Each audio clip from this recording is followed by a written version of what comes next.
नमस्कार। आज मु आपण मानकु मो जीवनर एभली एक अविस्मरणीय घटना एवं कालू सहित मोर जेबेठारु सीधासळख संपर्क स्थापन हैला एवं जहा परठारु ता सहित मोर नीति प्रतिदिन बंधुता दिनकु दिन दृढ़तर होबार लगी से विषय कहबी। यह एभली एक घटना जहाँ मृत्यु जाए मु भूली पारिबी नहीं एवं जो दिन ये घटना घटिला ताहा थिला 2000 मसीहा। आज की 24 वर्ष तलर कथा 2000 मसीह ये घटनाटी घटी जहाँ परठारु मो जीवनर गतिपथ जीवन प्रति मोर दृष्टिभंगी संपूर्ण बदलई देला। आपण माने यही भिडियोटी की मन ध्यान दे शुणु। यह जेतिकी अलौकिक साधारण मनीष पई सेतिकी आश्चर्यजनक एवं संदेही मन पई यह अनेक प्रश्नवाची सृष्टि करिवो, किंतु यह मो जीवन में घटी जाइछि एवं घटिवा द्वारा ही मु आज जहा सेइथिरे रूपांतरित होइछि। आपण मानकु कहि रखे मु आज की प्राय 35 वर्ष ऊर्ध्व धरी प्राय 40 वर्ष हेनी 37-38 वर्ष ठारू मोर यौवन अवस्थारू मु प्रतिदिन राति रे ध्यान करे। राति माने गभीर रात्र रे जेतले सारा दुनियाटा सोई जाई थांती प्रकृति निस्तब्ध सेतिकी बेले मु ध्यान करे। यह मोर आज जाए ये दीर्घ 40 वर्षर अभ्यास। ध्यान किछि करेनी किछि पाई जिबा पाई, किंतु मते मोर जे गुरु ध्यान संपर्क रे बुझेई थिले मु कौन सी जिनस प्राप्तिर आशा न रखी सबु बेले गभीर रात्र रे उठिकी ध्यान करे। गोटाई दिन राति रे बसी ध्यान करूची से ध्यान भितरे प्रथम थर पई कालू आसिक सामने रे छिड़ा हला। मु आश्चर्य हो गली। गभीर ध्यानस्थ अवस्था अच्छी से ध्यानस्थ अवस्था भितर कालू कहला, अरे हे सीधा सळ कथा तू प्रतिदिन कौन खाऊचु? मु कहली प्रतिदिन कौन खाऊचु ने भात डाली आलू भर्ता बड़ीचुना शाग भजा केतळे पखाळ जेतळे जहा खाऊची ना मु कौन खाऊची। मु कहली अरे तू कौन खाऊचु तू कौन जानू? तू प्रतिदिन पूरा 64 भोग खाऊचु अबड़ा डाली महुर बेसर खटा शाग खीरी केतळे खजा पूरी कौन बोली कौन खाऊचु? तू केवल खाऊचु एवं सबुठारु उच्च कोटर खाद्य तू ही खाऊचु ना तू कौन केबे भाबिचु तू कौन सबुदिन खाली भात डाली आलू भर्ता खाऊचु? मु कहली नाही, कोदिन तरकारी कोदिन संतुला कोदिन भजा कोदिन राई ना मु किंतु सबुदिन सेही सुखिला अबड़ा सेही डाली सेही महुर सेही बेसर सेही खटा सेही खजा सेही मोहनभोग सेही सेही जिनस मोर आउ किछि बदला नहीं। मु कहली एत कथा कौन तू कौन कहू चाहूचु ना मु से गोटा खाई खाई चिट्टा लगी गलानी। मु चाहूची आसी मु तो घरे रहिबी एवं तू जहा खाऊचु मु सेया खाइबी। मु कहली मो घर रही माने तू तो सेठी अछु बड़ देउलर अछु ना मु सेठी थाए तोर से तो जाने दरकार नहीं। मु आसी तो पाखरे तो घरे रहिबी एई सकासे तू सबुदिन जहा खाउथबु मते सेया दबु। मोर से अबड़ा खाई खाई चिट्टा लगलानी। वर्षक 12 मासी कहीं गोटे जिनस खाती मो कथा तुम मैंने कहीं भावुन। मु कहली ठीक अच्छे ना मु रही कौटी? मु कहली मोर संगे रही परे ना अरे तोर जमी तोर तो स्त्री गोटे बेडरूम होती तो पुओ झील तू गोटे रूम करचु तू मो भी गोटे रूम करदेबू मुझे रही तोरी घर भितर। मोर ध्यान हठात किन भांगीगला। मु कहली कौन एमती गोटे देखिली ठीक अच्छे निद भांगीगला। सत कथा कहूँ मध्यवित्त परिवार ठाकुरों गोटे स्वतंत्र घर मोर नाला। मोरी बेडरूम रे जो सीमेंट रे थाक से थाक भितर मो स्त्री 33 कोटी देवता फोटो रखी पूजा करे। जना था बलधर मंगला विमला किए कड़े बुली किए गोटे आणिकी शिरडी बुढ़ा सी भी बसी केत महावीर बसी जावतीय जी जो फोटो देला से थाकर फोटो थी मो स्त्री पूजा करे। मु पूजा पूजा ये धारेनी। मध्यवित्त परिवार जमी समस्त घर पूजा सेमती मो घरे मो बेडरूम थाक भितर ठाकुर थे। मोर किसी रूम नथिला सेपरेट ପାଇଁ ବ୍ୟବସ୍ଥା ବି ନଥିଲା। କିନ୍ତୁ ମୁଁ ଆଜି ଯେଉଁ ଆପଣଙ୍କ ସାମ୍ନାରେ ଯେଉଁ ଭିଡ଼ିଓଟି କରୁଛି ଏବଂ ମୋ ପଛରେ ଆପଣ ଦେଖୁଥିବେ ଜଗନ୍ନାଥ ବଳଭଦ୍ର ସୁଭଦ୍ରା ଯେଉଁ ସିଂହାସନ ଉପରେ ବସିଛନ୍ତି, ଏ କ୍ୟାମେରା ଭିତରେ ସେ ପୁରା ମନ୍ଦିରଟା ଦିଶୁନି, ତା ସାମ୍ନାଟା ବି ପୁରା ମନ୍ଦିର, ପୁରୀ ମନ୍ଦିର ଭଳିଆ ମନ୍ଦିର ତୋଳା ହେଇଛି। ସେଇ ଜାଗାଟାରେ ମୋର ରୋଷେଇ ଘର ଥିଲା। ଆପଣମାନେ ଏନେ ଯେଉଁ ଦେଖୁଛନ୍ତି ଠାକୁର ବସିଛନ୍ତି ସିଂହାସନ ଉପରେ, ସେଇଟା ମୋର ଗୋଟେ ରୋଷେଇ ଘର ଥିଲା। ମୁଁ ସେଦିନ ସକାଳୁ ଧ୍ୟାନରୁ ଉଠିଲି, ସ୍ତ୍ରୀ କି କିଛି କହିଲିନି, ରୋଷେଇ ଘରୁ ଗ୍ୟାସ୍ ଚୁଲା ସିଲିଣ୍ଡର ନେଇକି ମୋର ପୁଅର ପଢ଼ା ଘର ଭିତରେ ରଖିଦେଲି। ମୋ ସ୍ତ୍ରୀ କହିଲି ଆଜିଠୁ ଏନେ କିଛି ଦିନ ପାଇଁ ରୋଷେଇ ଏଇଠି ତୁ କରୁଥା। ସେ କହିଲା ଆମର ତ ରୋଷେଇ ଘର ଅଛି, ତା ଭିତରୁ କାହିଁ ଉଠେଇ ନେଲେ ଏଟାକୁ? ମୁଁ କହିଲା ତୁ ସେ ବୁଝୁ, ତୁ ଏଇଠି ରୋଷେଇ ଟିକେ କରୁଥା, ମୋ କଥା ଶୁଣୁ। ମୁଁ କହି ରଖେ ମୋ ରୋଷେଇ ଘର ଆଜିକାଲି ମଡ଼ର୍ଣ୍ଣ ରୋଷେଇ ଘର, ମାନେ କବୋର୍ଡ଼, ବେସିନ୍, ସିଲିଣ୍ଡର ରଖିବା ପାଇଁ, ଗ୍ୟାସ୍ ଚୁଲା ଦେବା ପାଇଁ ଚିମିନି, ଇଲେକ୍ଟ୍ରିଫିକେସନ୍, ସବୁ ଆକ୍ୱାଗାର୍ଡ଼, ସବୁ ପ୍ରକାର ବ୍ୟବସ୍ଥା ହେଇଛି, ମାନେ ଟିପଟପ୍ ଯେମିତି ମଡ଼ର୍ଣ୍ଣ ରୋଷେଇ ଘର ହୁଏ। ସକାଳକୁ ମୁଁ ମୋର ରାଜମିସ୍ତ୍ରୀ, କାଠ ମିସ୍ତ୍ରୀ କବୋର୍ଡ଼କୁ ଖୋଲିବା ପାଇଁ, ପାଣି ମିସ୍ତ୍ରୀ ପ୍ଲମ୍ବରକୁ ଖୋଲିବା ପାଇଁ, ବେସିନ୍ ଭଙ୍ଗା ହେବ, ସବୁ ଭଙ୍ଗା ହେବ, ପାଇପ୍ ଲାଇନ୍ କଟା ହେବ, ଇଲେକ୍ଟ୍ରିକ୍ ମିସ୍ତ୍ରୀ ଇଲେକ୍ଟ୍ରିକ୍ ଲାଇନ୍ କାଟିବା ପାଇଁ 4-5 ଜଣ ମିସ୍ତ୍ରୀକି ଏକା ସାଙ୍ଗରେ ଡାକିଦେଲି। ମୁଁ କହିଲି ଏଇ ଘରଟା ମୋର ଭଙ୍ଗା ହେବ। ମୋର ଭଙ୍ଗା ଭଙ୍ଗି ଆରମ୍ଭ ହେଲା। ଆଗ ଇଲେକ୍ଟ୍ରିଫିକେସନ୍ ତାର କଟା ହେଇଗଲା, ଚିମିନି କଢ଼ା ହେଇଗଲା, ବାକି ବେସିନ୍ କଢ଼ା ହେଇଗଲା, ପାଣି ପାଇପ୍ କଟା ହେଇଗଲା, କବୋର୍ଡ଼ ଭଙ୍ଗା ହେଇଗଲା। ସବୁ କଢ଼ା ହେଇଗଲା ପରେ ମିସ୍ତ୍ରୀ ମୂଲିଆ ବସିକି ରୋଷେଇ ଘର କାନ୍ଥ ଫାନ୍ଥ ସବୁ ଦୁମଦାମ କରି ଭାଙ୍ଗିବାରେ ଲାଗିଲେ। ମୋ ସ୍ତ୍ରୀ ଜାଣିଲା ମୁଁ ପାଗଳା ହେଇଯାଇଛି। ଏମିତି ସେ ଜାଣି ମୁଁ ଗୋଟେ ପାଗଳା ମଣିଷ, ସଂସାର ଯାକ ଲୋକ ଯାହା କରୁଥିବେ ମୁଁ ତା କରୁନଥିବି। ମୁଁ ଶଗଡ଼ ଗୁଳାର ବାହାରେ ଚାଲୁଥିବା ମଣିଷଟେ ସବୁ କ୍ଷେତ୍ରରେ। ସେ କହିଲେ ଏଇଟା ଭାଙ୍ଗିଦେଲ କାହିଁକି? ମୁଁ କହିଲି ଏଠି ଗୋଟେ ମନ୍ଦିର ତୋଳା ହେବ। ନା କାହିଁକି? ମୁଁ କହିଲି ଏଠି କାଳୁଆସି ରହିବ। ନା କାଳ ତ ରହିଛି, ମୋ ଥାକ ଭିତରେ ରହିଥିଲା। ମୁଁ କହିଲି ନାହିଁ, ସେ ଏଠି ସେପାରେଟ୍ ରହିବ ପୁରା। ବିଶ୍ୱାସ କରନ୍ତୁ, ସନ୍ଧ୍ୟାବେଳ ସୁଦ୍ଧା ରୋଷେଇ ଘରଟା ପୁରା ଭଙ୍ଗା ହେଇ କୁଢ଼ା ହେଇଗଲା, ସବୁ ଭଙ୍ଗାଭଙ୍ଗି ହେଇଗଲା। ଏବଂ ଏଇ ଘରେ ମୁଁ 1984 ମସିହାରେ ଏ ଘରଟି ମୁଁ ତୋଳିଛି। ମୁଁ ତୋଳିନି, କାଳୁ ଘର ତୋଳିଛି। ମୁଁ ବ୍ୟାଙ୍କ ଲୋନ୍ ଏଇଟା କରିଥିଲି। 1984 ମସିହାରୁ ମୁଁ ଏ ଘରେ ରହୁଛି। ଏଇଟା ହେଉଛି 2000 ମସିହାର କଥା। 16 ବର୍ଷ ଏଇ ଘରେ ଚାଲିଯାଇଛି, ସେଇ ଥାକରେ ଠାକୁର ପୂଜା ହେଇଛି। 2000 ମସିହାରେ ଗୋଟେ ଗଭୀର ରାତ୍ରରେ କାଳୁ ଆସି ମୋତେ କହିଲା ଯେ ମୁଁ ତୋ ଘରେ ରହିବି, ତୁ ଯାହା ଖାଉଛୁ ମୁଁ ତାହା ଖାଇବି। ଅନ୍ୟମାନେ କେହି ଭାବିଥାନ୍ତେ ସେ ସ୍ୱପ୍ନରେ ଥିଲା, କି ଗୋଟେ ମନର କଳ୍ପନା। କିନ୍ତୁ ମୁଁ ଯେହେତୁ ଦୀର୍ଘ 40 ବର୍ଷ ଧରି ଧ୍ୟାନ କରେ, ଧ୍ୟାନ ଭିତରେ କାଳୁ କେମିତି ଆସିଲା ମୋତେ କହିଲା, ତାର ବ୍ୟକ୍ତିଗତ ଉପଲବ୍ଧି ମୋର ଅଛି। ସେଦିନ ସକାଳୁ ଉଠିଲା ମାତ୍ରେ କାଳୁ ପାଇଁ ମୁଁ ମୋର ଏତେ ମଡ଼ର୍ଣ୍ଣ, ଏତେ ପଇସା ଖର୍ଚ୍ଚ ହୋଇଥିବା ରୋଷେଇ ଘରଟାକୁ ସନ୍ଧ୍ୟା ସୁଦ୍ଧା ଭାଙ୍ଗିକି ଗଦେଇ ଦେଲି। ଭଙ୍ଗା ହେଇଗଲା। ଭଙ୍ଗା ହେଇସାରିଲା ପରେ ଜିନିଷପତ୍ର ସବୁ କଢ଼ା ହେଇଗଲା, ପରିଷ୍କାର ହେଇଗଲା। ମୋର ଯେଉଁ ମିସ୍ତ୍ରୀଟି, ଦଇତାରୀ ମିସ୍ତ୍ରୀ ତା ନା, ବୁଢ଼ା ମିସ୍ତ୍ରୀଟେ, ମୁଁ କହିଲି ବାପା ଦଇତାରୀ, କାଲିଠାରୁ ଏଇ ଜାଗାଟାରେ, ଏଇ ଛୋଟିଆ ଜାଗାଟାରେ ଗୋଟେ ମନ୍ଦିରଟେ ତୋଳିବ ଆଉ ସିଂହାସନ ହେବ। ସେ କହିଲା ବାବୁ, ମୁଁ ମନ୍ଦିର ତିଆରି କରିବା ମିସ୍ତ୍ରୀ ଅଲଗା, ଏ ଘର ତୋଳିଆ ମିସ୍ତ୍ରୀ ଜଣେ। ଆମେମାନେ ମନ୍ଦିର ତୋଳିବାର ସ୍ୱତନ୍ତ୍ର କଳା କୌଶଳ ଅଛି, ମୁଁ ସେ କାମ ଜାଣିନି। ଠିକ୍ ଅଛି, ମୋତେ 15 ଦିନ 20 ଦିନ ସମୟ ଦିଅନ୍ତୁ, ମୁଁ ମନ୍ଦିର ତୋଳା ମିସ୍ତ୍ରୀଟେ ଖୋଜିଦେବି। ସେତେବେଳେ ସନ୍ଧ୍ୟା ହେଇ ଆସିଲାଣି। ଏଇ ଯେଉଁ ଘରେ ମୁଁ ରହିଛି, ମୁଁ ଉପର ତାଲାରେ ରହିଛି। ତଳ ତାଲାଟା, ଗ୍ରାଉଣ୍ଡ ଫ୍ଲୋରଟା ମୋର ଫାଙ୍କା ଥାଏ। ମୁଁ ଭଡ଼ା ଦିଏନି, କିଛି ଦିନ କିନ୍ତୁ ଫାଙ୍କା ଥାଏ। ମୁଁ ଉପର ମହଲାରେ ରହେ। ସେ ମିସ୍ତ୍ରୀ ମୋତେ, ଦଇତାରୀ ମିସ୍ତ୍ରୀ କହୁଛି ଯେ ମୁଁ ଆଉ ଗୋଟେ ମନ୍ଦିର ତୋଳା ମିସ୍ତ୍ରୀ ଖୋଜିଦେବି। ଠିକ୍ ଏତିକି ବେଳକୁ ମୋର କୋଠା ପାହାଚ ଉପରକୁ, ଉପର ମହଲାକୁ ଆସିବା ପାଇଁ ପାହାଚ ଉପରେ ଆସି ଗୋଟେ କାଳିଆ ଲୋକଟେ, 35 ବର୍ଷର ଯୁବକଟେ, କଳା କିଚମିଚ, କଳା ଦାଢ଼ି ରଖିଛି, ପ୍ୟାଣ୍ଟ ଆଉ ଗୋଟେ ବ୍ୟାନିୟନଟେ ପିନ୍ଧିଛି, ଆସି ଛିଡ଼ା ହେଇଛି।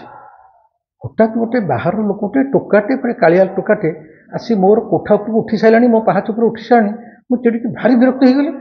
କାରଣ ତଳେ ମୋର ଗେଟ୍ ଖୋଲା ହେବ, ତାପରେ ଗୋଟେ କବାଟ ମେଲା ଥିଲା, କଲିଂ ବେଲ୍ ବଜେଇଲାନି, ଫଜେଇଲାନି, କିଛି ନାହିଁ। ସିଧାସଳଖ ଆସି ମୋର କୋଠା ଉପରେ ଛିଡ଼ା ହେଇଗଲାଣି। ମୁଁ କହିଲି ବାବୁ ତୁମେ କିଏ? କିଛି କଲିଂ ବେଲ୍ ଟିପିଲନି, ଆସି ଦୁମଦାମ କ'ଣ ଆସି ଛିଡ଼ା ହେଇଗଲାଣି? ନା ଆପଣ ରାଗନ୍ତୁନି, ମୋତେ ଖାଲି କୁହନ୍ତୁ ଆପଣଙ୍କର ଗୋଟେ ମନ୍ଦିର କାଲିଠୁ ତୋଳା ହେବ ତ? ଆପଣମାନେ ଶୁଣନ୍ତୁ। ମୁଁ ତଥାପି ବିରକ୍ତ ହେଇଗଲି। ମୁଁ କହିଲି ହଁ ମୋର କାଲିଠୁ ମନ୍ଦିରଟା ତୋଳା ହେବ। ତମେ କିଏ ସେ? ତମେ କେମିତି ଜାଣିଲ ମୋର ମନ୍ଦିର ତୋଳା ହେବ? କିଏ କ'ଣ? ମାନେ ବିରକ୍ତିରେ ମୁଁ ତ କହିଲି। ସେ କହିଲେ ସାର୍ ରାଗନ୍ତୁନି, ଏମିତି ମୋତେ ସାର୍ ରାଗନ୍ତୁନି, ଆପଣଙ୍କର କାଲିଠୁ ମନ୍ଦିର ତୋଳା ହେବ। ମୁଁ କହିଲି ହଁ ହେବ। ନା ମୁଁ ଆସିଛି ସେଇଟା ତୋଳିବି। ଆପଣମାନେ ଭାବିପାରୁଛନ୍ତି ସେଇଦିନ ସକାଳେ ଭଙ୍ଗାଭଙ୍ଗି ହେଇଛି। ମୁଁ ମୋ ମିସ୍ତ୍ରୀ କହୁଛି ଗୋଟେ ମନ୍ଦିର ତୋଳା ମିସ୍ତ୍ରୀ ତୁ ଖୋଜିଦେବୁ। ମନକୁ ମନ ଗୋଟେ ଟୋକା ମିସ୍ତ୍ରୀଟା ଆସି ପହଞ୍ଚିଗଲାଣି ମୋ ପାହାଚ ଉପରେ ଉଠିକି ମୋ ପିଣ୍ଡା ପାଖରେ। ସେ କହୁଛି ମୁଁ କାଲିଠୁ ତୋଳିବି। ତାକୁ କିଏ ପଠେଇଲା? ସିଏ ବା କିଏ? ସିଏ କେମିତି ଜାଣିଲା ମୋର ମନ୍ଦିର ତୋଳା ହେବ? ଠିକ୍ ସନ୍ଧ୍ୟାବେଳକୁ ଆସି ପହଞ୍ଚୁଛି। ମୁଁ କିଛି ଭାବିପାଇଲିନି। ପୂର୍ବଦିନ ରାତିରେ ଧ୍ୟାନରେ କାଳୁ ଆସି ମୋତେ କହିବା ମୋ ପାଖରେ ରହିବ, ତା କଥା ଅନୁସାରେ ସକାଳୁ ମୋର ଗୋଟେ ରୋଷେଇ ଘରକୁ ପୁରା ଭାଙ୍ଗିଦେବା। ଏବେ ଭଙ୍ଗା ସରିଲା ବେଳକୁ ସନ୍ଧ୍ୟାବେଳେ ମନକୁ ମନ ଗୋଟେ ଯୁବକ ଆସି କହୁଛି ମୁଁ ମନ୍ଦିର ତୋଳିବି। ମୁଁ କହିଲି ତମେ କ'ଣ କେବେ ମନ୍ଦିର ତୋଳିଛ? ନା ଆଜ୍ଞା ମୋ ନାଁ ହେଉଛି ଲିଙ୍ଗା। କେଉଁଝରରେ ଯେଉଁ ତାରାତାରିଣୀ ମନ୍ଦିର ଅଛି ସେଠି ଅନେକ ମିସ୍ତ୍ରୀ କାମ କରନ୍ତି। ତା ଭିତରେ ଯେଉଁ 10 ଜଣ ମୁଖ୍ୟ ମିସ୍ତ୍ରୀ ତା ଭିତରେ ମୁଁ ଜଣେ। ଆପଣଙ୍କୁ ଯଦି ଅବିଶ୍ୱାସ ହେଉଛି କେଉଁଝର ଯାଇକି ପଚାରି ପାରନ୍ତୁ ଲିଙ୍ଗା ମିସ୍ତ୍ରୀ କିଏ। ମୋର କେଉଁଝର ଯିବାକୁ କେବେ ଦରକାର ପଡ଼ୁନି କି ମୁଁ ଯାଇନି, କିଛି କରିନି, ଛାଡ଼। ମୁଁ କହିଲି ହଉ ଠିକ୍ ଅଛି, ତମେ କାଲିଠୁ ଆସି କାମ କରିବ। କାଳୁ ନିଜେ ଆସିଲା କି କାଳୁ କାହାକୁ ପଠେଇଲା, ମୁଁ ଏ ରହସ୍ୟ ଆଜି ଯାଏଁ ଇଏ କରିପାରିବିନି। ତାର ଦିନଠୁ କାମ ଆରମ୍ଭ ହେଲା। ଲିଙ୍ଗା ମିସ୍ତ୍ରୀ କାମ ଆରମ୍ଭ କଲା। ସନ୍ଧ୍ୟାବେଳକୁ ମୁଁ ତାକୁ ଟଙ୍କା ଯାଚେ ତାର ମଜୁରୀଟା। ସେ କହିଲେ ନାହିଁ ପୁରା ମନ୍ଦିର କାମ ସରିଲା ପରେ ମୁଁ ଥରକରେ ନେବି। ସେ ପ୍ରତିଦିନ ନିଏନି। ଏବଂ ତାପରେ ଯେତେବେଳେ ମନ୍ଦିର କାମ ଚାଲିଲା, ସେ ସିଂହାସନରେ ଯେଉଁ ଗ୍ରାନାଇଟ୍ ଲାଗିଛି, ତା ପିଣ୍ଡାରେ ଯେଉଁ ମୋର ମାର୍ବଲ ଲାଗିଛି, ଯାହା ସବୁ ଚାଲିଲା, ବେପାରୀମାନେ ମୋ ପାଖରେ ଏତେ ଟଙ୍କା ନଥାଏ, ଗୁଡ଼ାଏ ଟଙ୍କା ଖର୍ଚ୍ଚ ହେଲା। ସେ କହିଲେ ଆଜ୍ଞା ମନ୍ଦିର କାମ ହେଉଛି ନା ଆପଣ ନିଅନ୍ତୁ, ମଝିରେ ସୁଝି ଦେବେ। ମୋତେ କୌଣସି ଜିନିଷ କିଣିବାରେ ସିମେଣ୍ଟ ବାଲିଠୁ ଆରମ୍ଭ କରି ମାର୍ବଲଠୁ ଆରମ୍ଭ କରି ଗ୍ରାନାଇଟ୍ ସମସ୍ତେ ବାକିରେ ଦେଲେ, ମୋର କାମ ଚାଲିଲା। ପ୍ରାୟ 1 ମାସ ଭିତରେ ମନ୍ଦିର କାମ ସରିଗଲା ପରେ ସଭା ଶେଷ ଦିନ ଯେତେବେଳେ କାମ ପୁରା ସରିଗଲା, ମୁଁ ଯେତେବେଳେ ସେ ଲିଙ୍ଗା ମିସ୍ତ୍ରୀକି ତାର ମାସକର ହିସାବ କରି ପଇସା ଦିଏ, ସେ କହିଲା ଆପଣ କ'ଣ ମୋତେ ଡାକିଥିଲେ ମନ୍ଦିର ତିଆରି କରିବା ପାଇଁ? ମୁଁ ମନକୁ ମନ ଆସୁଛି, ମୁଁ ଟଙ୍କାଟିଏ ନେବିନି। ମୁଁ କହିଲି ବାବା ତୁ ସଂସାରୀ ଲୋକ ହେଇତୁ, ମାସେ କାମ କଲୁ ଟଙ୍କା ନେବୁନି? ବିଲକୁଲ ମୁଁ ନେବିନି ଟଙ୍କା। ଆପଣ ମୋତେ ଡାକିନାହାନ୍ତି, ମୁଁ ମନକୁ ମନ ଆସିଛି। ମୁଁ କହିଲି କେମିତି ମନକୁ ମନ ଆସିଲା, କ'ଣ କଲା? ଠିକ୍ ଅଛି ନା, ଯଦି ଆପଣ ମନ ଦୁଃଖ କରୁଛନ୍ତି ମୋତେ ଖାଲି ଗୋଟେ ଗାମୁଛା ଦିଅନ୍ତୁ, ଆଉ କିଛି ଦିଅନ୍ତୁନି। ମୁଁ ସାଙ୍ଗେ ସାଙ୍ଗେ ଯାଇ ତା ପାଇଁ ଗୋଟେ ଧୋତିଟେ ଗାମୁଛା ଆଣିଥିଲି। ମାସକର ଯେଉଁ ଲିଙ୍ଗା ଏ ମନ୍ଦିର କାମ କରିଥିଲା, ସେ ଗୋଟିଏ ଧୋତି ଗାମୁଛା ନେଇ ଯାଇଥିଲା। ଏବଂ ତା ପରଠାରୁ ମାନେ 2000 ମସିହା ପରଠାରୁ ଆଜି ଯାଏଁ ଲିଙ୍ଗା ସହିତ ମୋର କେବେ ଜୀବନରେ ଦେଖା ହେଇନି, କି ଲିଙ୍ଗା ତା ମନ୍ଦିରଟା କେମିତି ଠାକୁର ବସିଛନ୍ତି ଦେଖିବାକୁ ବି ଆସିନି। ମୁଁ କହିପାରିବିନି ଲିଙ୍ଗା କିଏ ଥିଲା, ଲିଙ୍ଗା ନିଜେ କାଳୁ ଥିଲା କି କିଏ ଥିଲା, ଲିଙ୍ଗାକୁ କିଏ ପଠେଇଥିଲା। ଏ ରହସ୍ୟ ଭେଦ କରିବାକୁ ବି ମୁଁ ଚାହୁଁନି। କାଳୁ ତା କାମ କରିଦେଲା ଗୋଟେ ଆଶ୍ଚର୍ଯ୍ୟ ଢଙ୍ଗରେ। ଏବଂ ଏ ଭିଡ଼ିଓକୁ ଦେଖୁଥିବା ସମସ୍ତ ମୋର ବନ୍ଧୁମାନଙ୍କୁ ମୁଁ ନିମନ୍ତ୍ରଣ କରିବି, ଯଦି କେହି କେବେ ପୁରୀ ଆସନ୍ତି, ମୋ ଘରକୁ ଆସି ମୋ ଠାକୁରଙ୍କୁ ଦେଖନ୍ତି, ଏଇ ଯେଉଁ ସିଂହାସନରେ ଠାକୁର ବସିଛନ୍ତି, ପୁରୀ ମନ୍ଦିରର ସିଂହାସନ, ମୋର ମନ୍ଦିରର ସିଂହାସନ, ଯିଏ ଭାବିବ କାର୍ବନ କପି। ପୁରୀ ସହରରେ ବହୁତ ବଡ଼ ଲୋକଙ୍କ ଘରେ ଠାକୁର ବସିଛନ୍ତି ସ୍ୱତନ୍ତ୍ର ମନ୍ଦିରରେ, ବହୁତ ବଡ଼ ବଡ଼ ବ୍ୟବସାୟୀ ହୋଟେଲ ବାଲାଙ୍କ ଘରେ ବି ବଡ଼ ବଡ଼ ମନ୍ଦିର ହେଇଛି। କିନ୍ତୁ ମୋ ମନ୍ଦିରକୁ ଯଦି ଆପଣ ଆସି କେବେ ଦେଖନ୍ତି, ଆପଣ ଭାବିବେ ଆମେ ଶ୍ରୀମନ୍ଦିରଟାକୁ ଦେଖୁଛୁ, ଶ୍ରୀମନ୍ଦିରର ସିଂହାସନ ଉପରେ ଠାକୁରଙ୍କୁ ଦେଖୁଛୁ।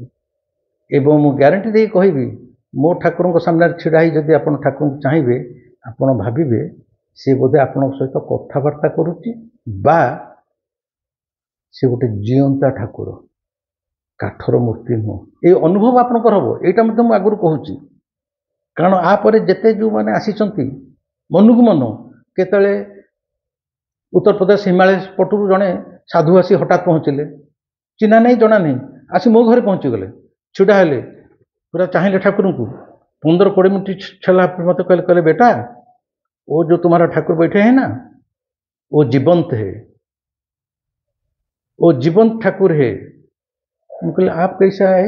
ना मैं कैसे यहाँ आया उसको मत पूछो, मैं आया हूँ, मुझे मालूम था यहाँ पर जीवंत ठाकुर है। এইଭଳି କଥା।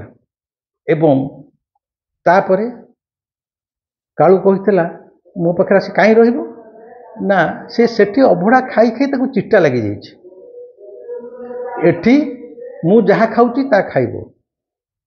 ଆପଣଙ୍କୁ କହି ରଖେ ମୋର ତ ଶ୍ଳୋକ ଫୋକ ମନ୍ତ୍ର ଫନ୍ତ୍ର ଉଚ୍ଚାରଣ କିଛି ନାହିଁ, କେବଳ ଠାକୁରଙ୍କୁ ମୋ ଭଲ ପାଇବାରେ ସୁନ୍ଦର ଭାବରେ ଲୁଗା ପିନ୍ଧାଏ, ବାରିଆଡ଼େ ଫୁଲ ଫୁଲ ଅଛି, ଫୁଲରେ ସଜାଏ, ଦୀପଟିଏ ଜଳେଇଥାଏ। ଦୀପଟି ମୋର 24 ଘଣ୍ଟା 2000 ମସିହାରୁ ଜଳୁଛି, ଯେଉଁ ଦୀପଟିକି ଆପଣ ଏଇ ଭିଡ଼ିଓରେ ଦେଖିପାରୁଥିବେ।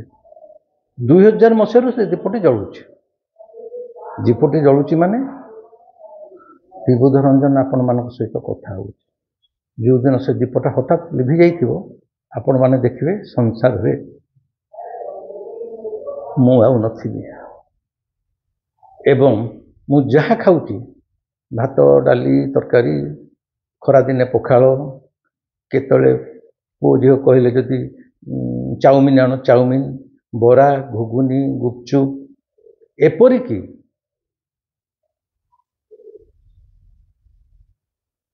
ରୋଲ ବିରିୟାନୀ ଯାହା ଖାଉଛି ଆଗ କାଳୁକୁ ସିଂହାସନ ଉପରେ ଦିଆଯାଏ, ତାପରେ ଯାଇକି କାଳୁ ପାଖରେ ସମର୍ପଣ ହେଲା ପରେ ତାକୁ ଅନ୍ୟମାନେ ଯିଏ ଖାଇବେ। ମୋ ଠାକୁରଙ୍କ ପାଖରେ କାଳୁ ପାଖରେ ଖାଦ୍ୟର କୌଣସି ବାଛ ବିଚାର ନାହିଁ। ଆଉ ଏହା ମଧ୍ୟ କହିଦେଉଛି, ଧର ରୋଷେଇ ହେଇଛି ଆଗ କାଳୁ ପାଇଁ ଗୋଟେ ଅଲଗା ଥାଳିରେ ବଢ଼ା ହେଇଯିବ, ତା ବି ନୁହଁ। ପୁଅ ଖାଇକି ଅଫିସ ଚାଲି ଯାଇପାରେ, ସ୍କୁଲ ଚାଲି ଯାଇପାରେ, ମୋତେ ଭୋଗ କରୁଛି ମୁଁ ଖାଇଦେଇକି ଚାଲି ଯାଇପାରେ, ବ୍ୟାଙ୍କ ଚାଲି ଯାଇପାରେ। ସେମିତି ଠାକୁରଙ୍କୁ ଦିଆଯିବ କି ଛୁଆଁଛୁଇଁ ହେବନି, ଆଗୁଆ ଦିଆଯିବ, ସେ ସିଷ୍ଟମ ବି ନାହିଁ। ତାର ଯେତେବେଳେ ଖାଇବା ବେଳ ସେତେବେଳେ ଦେବ, ତା ପାଇଁ ମଧ୍ୟ ଅଲଗା ଥାଳି କରାଯାଇନି। ମୁଁ ଯେଉଁ ଥାଳିରେ ଖାଏ, ମୋ ସ୍ତ୍ରୀ ଯେଉଁ ଥାଳିରେ ଖାଏ, ମଜା ହେଇକି ରୁହେ, ସେଇ ଥାଳିରେ ତାକୁ ଦିଆଯିବ, ତା ପାଇଁ କିଛି ସ୍ୱତନ୍ତ୍ର। He is a part and parcel of my family member, he is regarded as one of my friend, or you can say he is the head of this family। ଏ ପରିବାରର ସେ ଗୋଟେ ବୁଢ଼ା ବାପା।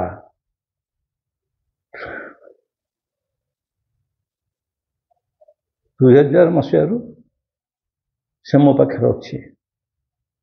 ମୋର ଭଲର ମନ୍ଦରେ ସବୁବେଳେ ସେ ମୋ ପାଖରେ ଅଛି। ମୁଁ ଯାହା ଖାଉଛି ସେ ତାହା ଖାଉଛି, ଖାଇବାର ବି ବାଛ ବିଚାର ନାହିଁ। ସେ ଦହିବରା ହଉ ଗୁପଚୁପ ହଉ, ସେ କହିବ ତୁ ଯାହା କହୁଛୁ ମୋତେ ଦେବୁ, ମନକୁ ଖାଇ ଦେଉନି। ଏ ହେଉଛି ମୋର କାଳୁ। ଏବଂ ଯେଉଁ ଦିନ ଠାରୁ କାଳୁ ଆସି ଏଇଠି ବସି ସାରିଲାଣି, ତା ପରଠାରୁ ମୋର ଏ ଜୀବନ ଯାତ୍ରା ସମ୍ପୂର୍ଣ୍ଣ ବଦଳି ଯାଇଛି। ମଣିଷ ହିସାବରେ ମୁଁ ବି ପୁରାପୁରି ବଦଳି ଯାଇଛି।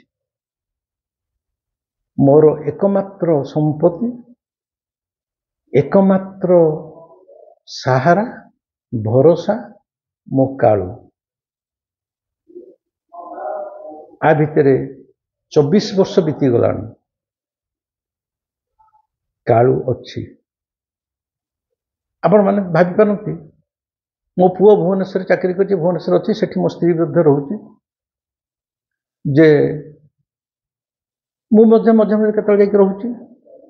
ଯଦି ରହୁଛି ତାହେଲେ ସେ ସମୟରେ ଘର ତାଲା ପଡ଼ୁଛି। ସମସ୍ତେ ପଚାରନ୍ତି ଠାକୁରଙ୍କୁ ପୂଜା କିଏ କରୁଛି? ମୋ କାଳୁ ପାଖରେ ପୂଜାର ସିଷ୍ଟମ ନାହିଁ। ଦେୟାର ଇଜ୍ ନଥିଙ୍ଗ ଲାଇକ୍ ପୂଜା। ମୋର ପୂଜା ଫୂଜା କିଛି ନାହିଁ। ମୋର କାଳୁ ପାଖରେ କେବଳ ପ୍ରେମ। ମୁଁ ଯେତେବେଳେ ରହୁଛି ଗଲାବେଳେ ତା କହିଦିଏ, ଆରେ ମୁଁ ଯାଉଛି 7 ଦିନ ପାଇଁ, ତୁ ତୋର ତମେ ଭାଇ ଭଉଣୀ 3 ଜଣଙ୍କ ମିଶିକି ବାହାରେ କେଉଁ ହୋଟେଲ ଫୋଟେଲ ବୁଲି ବାଲିକି ଯାଇ ଖାଇକି ଆସି ଶୋଇଯାଉଥିବ। କାରଣ ମୁଁ ନାହିଁ, ତୋତେ କିଏ ଦେବ? ରୋଷେଇ କିଏ କରିବ? ତୋତେ କିଏ ଦେବ? ମୁଁ ତ ନାହିଁ। ତେଣୁ ବର୍ତ୍ତମାନ ତୁ ସ୍ୱାଧୀନ, ତୋତେ ଆକଟ କରିବାକୁ ବି କେହି ନାହିଁ। ତୁମେ ଦିହେଁକ ବୁଲାବୁଲି କରି ପୁରୀ ସହରରେ ବୁଲ, ଯେଉଁ ହୋଟେଲ ଇଚ୍ଛା ହେଉଛି ଯାହା ଖାଅ, ମାଛ ମାଂସ ଯାହା ଇଚ୍ଛା ହେଉଛି ଖାଅ। ମୁଁ ନଥିଲା ବେଳେ କାଳୁ ଏକା ଥାଏ। ସେ କେଉଁଠି ଖାଏ ସେ ଜାଣିଥିବ। ସେ କହେ ତୁ ମୋ କଥା ଚିନ୍ତା କରିବୁନି, ତୁ ନଥିଲା ବେଳେ ମୁଁ ମୋର କେଉଁଠି ଖାଇବି କ'ଣ କରିବି, କିନ୍ତୁ ମୁଁ ଏଇଠି ଥିବି, ତୁ ଯାହା ଖାଉଥିବୁ ମୁଁ ତୋ ସାଙ୍ଗେ ଖାଉଥିବି। ଏବଂ ସେଇ ଦିନଠାରୁ ସେ 2000 ମସିହାରୁ ମୋ ସହିତ ଅଛି। ଖାଲି ନାହିଁ ଭାଇରେ ଯେମିତି ଘରେ ବିଲେଇଟେ ରଖିଲେ ସେ ତମ ସାଙ୍ଗରେ ଘଷି ହେଉଥିବ, ଖେଳୁଥିବ, ସବୁ କରୁଥିବ। ଏଇ 24 ବର୍ଷ ଧରି କାଳୁ ସହିତ ମୋର ସମ୍ପର୍କ ଦିନକୁ ଦିନ ନିବିଡ଼ ହେବାରେ ଲାଗିଛି ଏବଂ ଏଭଳି କାଣ୍ଡ କାରଖାନା କରୁଛି, ଏଭଳି ଆପଣମାନେ ଆଦୌ ବିଶ୍ୱାସ କରିପାରିବେନି। ଆଦୌ ଆପଣ ଏ ନିଛ ମିଛ ଏ ଆଦୌ ଏମିତି ହେଉନଥିବ, କିନ୍ତୁ ହଉଛି। ଆପଣଙ୍କ ଚିନ୍ତାର ବାହାର ଘଟଣା ଏଠି ଘଟୁଛି ଏବଂ ତାକୁ ନେଇ ମୁଁ ଏମିତି ଆଗରେ ଏଇ 24 ବର୍ଷର କାଳକୁ ନେଇ ମୋର ଯାହା ଅଭିଜ୍ଞତା ଅଛି ବା ଅନୁଭବ ଅଛି, ତା ସହିତ ମୋର ଯେଉଁ ଖେଳ ଚାଲିଛି ତାର ଲୀଳା, କିନ୍ତୁ ମୋର ଖେଳ ସେ ବିଷୟରେ କହିବି। ଏବଂ ଆଜି ଏଇ ଯେଉଁ ଭିଡ଼ିଓଟି ସୁଟିଂ କରୁଛି, ଆଜି ସକାଳେ ଏଇ ଠାକୁର ମାନେ ଲୁଗା ପିନ୍ଧିବା ପୂର୍ବରୁ ବି ଗୋଟେ ଅଲୌକିକ ଘଟଣା ଘଟି ସାରିଲାଣି। ଆଜି ଏଇ ଭିଡ଼ିଓ ପରେ ସେ କଥାଟା ମୁଁ ପରେ କେତେବେଳେ ଗୋଟେ କହିବି, କିନ୍ତୁ କହିବି।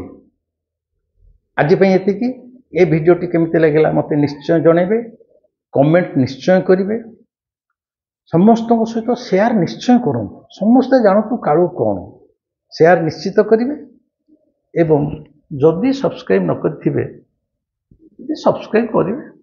ମୁଁ ଖାଲି ଖୁସି ହେବେନି, କାଳୁ ବି ଖୁସି ହେବ। ରହିଲି, ନମସ୍କାର। ମୋ ମନ୍ଦିରଟା ଟିକେ ଦେଖିଦିଅନ୍ତୁ।